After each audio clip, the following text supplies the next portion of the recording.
Throughout history, humankind has always been fascinated by space.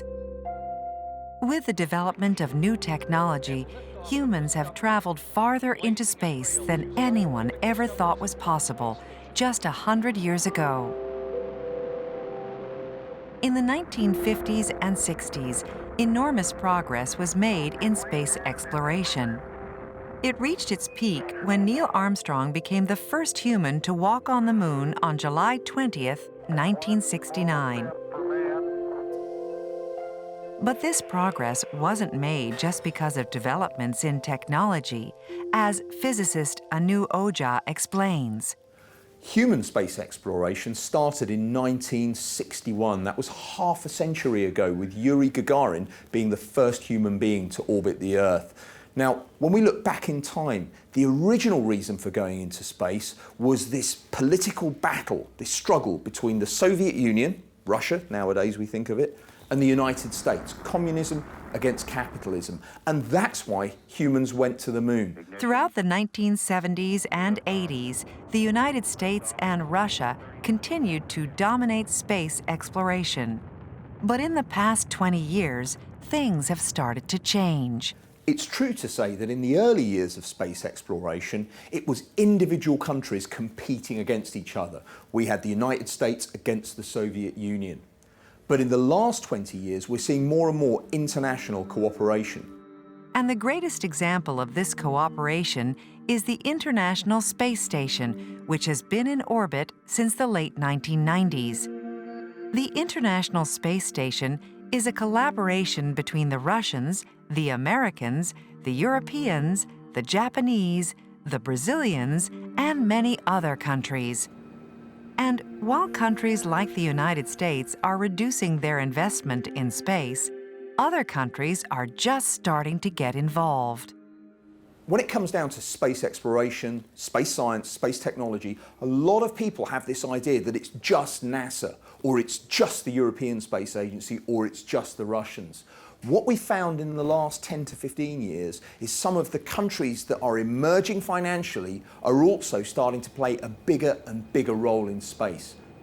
The Chinese launched their own astronauts on their own rocket, in their own spaceship in 2003. I expect that we'll see India launching its own astronauts in its own spacecraft in the next few years. And space, truly now, it's an international collaboration.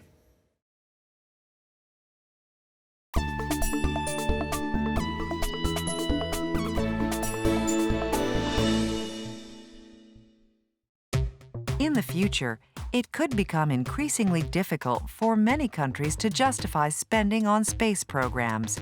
When people ask the questions, why do we spend all our money on space science and space technology?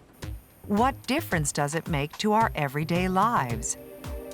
To understand why space programs are necessary, we need to ask ourselves what would happen if we didn't have any of this space technology.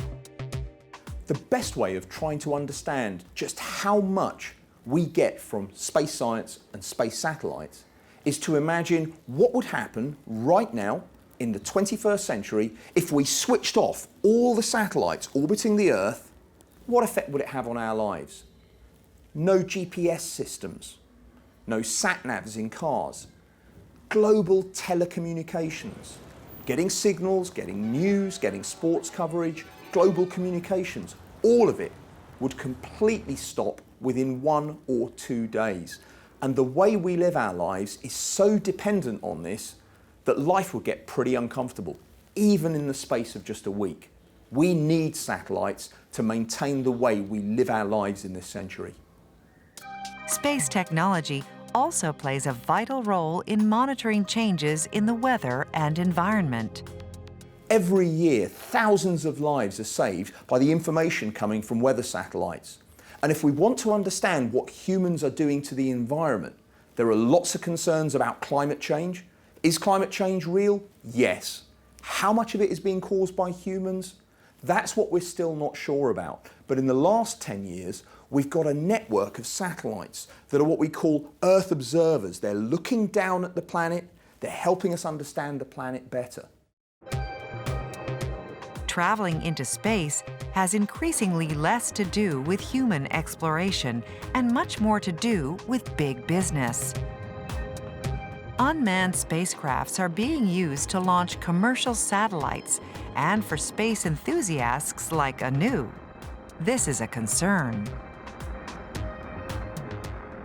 In my opinion, there is a difference between space science and space applications from satellites and human space exploration. Humans have been into space since 1961, but only 500 people have gone in the last half century. And of those 500 people, only 24 went to another world. Those were the Apollo astronauts that went to the moon between 1968 and 1972. And 12 of them walked on the moon. When we think of how long ago that was, there is a lot of concern about why do we do human spaceflight? Why do we explore? Now, in my mind, being an explorer, wanting to know what's over the horizon is part of what it is to be human. When I was a child growing up, it was human space exploration that made me want to be a physicist, then a scientist, and that is what led me to the job I have now. But for the last 40 years, we've just been going around the Earth.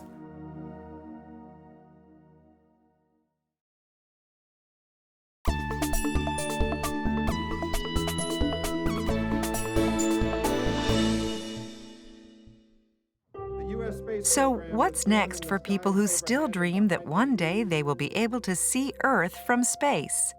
For people who hope that one day they might be able to step on the moon or even visit another planet? For many years, some people have believed that the age of mass space tourism is on the horizon. However, the development of this industry has been slower than predicted. And Anu is a realist about the future. When it comes down to space tourism, the idea of thousands of people taking holidays in space will be as much a fantasy in 50 years' time as it is today. The challenges of human space exploration and staying in space are still extreme. Companies like Virgin Galactic are already selling trips into space on their own spaceships.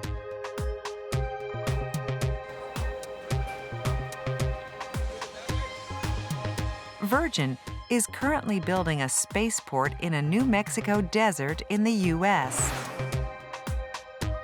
A ticket will cost about $250,000, but the whole trip will take less than 4 hours, and passengers will experience zero gravity for just a few minutes.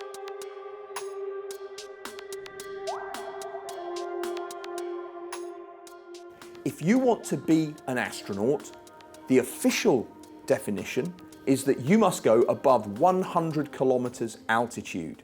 If you go higher than that, you are one of the 500 people that have ever been astronauts. And what they're developing are spacecraft that will not go fast enough to go around the planet, but will just go up and down. And the people paying hundreds of thousands of dollars or hundreds of thousands of euros will have a fantastic experience. They will feel the thrust of a rocket ride into space. They will get an experience of floating, and they'll see the beautiful curvature of the Earth from space, and they'll see the blackness of space. But they'll only see it for a few minutes before they fall back down to the surface. For some people, this might be enough. After all, they will be able to say that they are astronauts. But for others, this simply won't be worth the enormous cost and the very real risks. There is a very good reason why, since 1961, only 500 people out of the billions of people alive have ever been into space. And it's to do with the enormous amounts of energy we need and the enormous limits of science and engineering that we have to try and face. Now, rocket science and rocket engineering, it's safe. But even though 500 people have been into space, 18 have died in the process. Human spaceflight is not 100% safe, it's a risky business. And so whenever human beings want to explore and they want to go further, there is always a risk factor. I think for the foreseeable future, human spaceflight is going to be about going around the Earth, is going to be about doing experiments that we can't do on Earth, and it's going to have some fantastic discoveries that are made. But for me, that is not what space exploration is.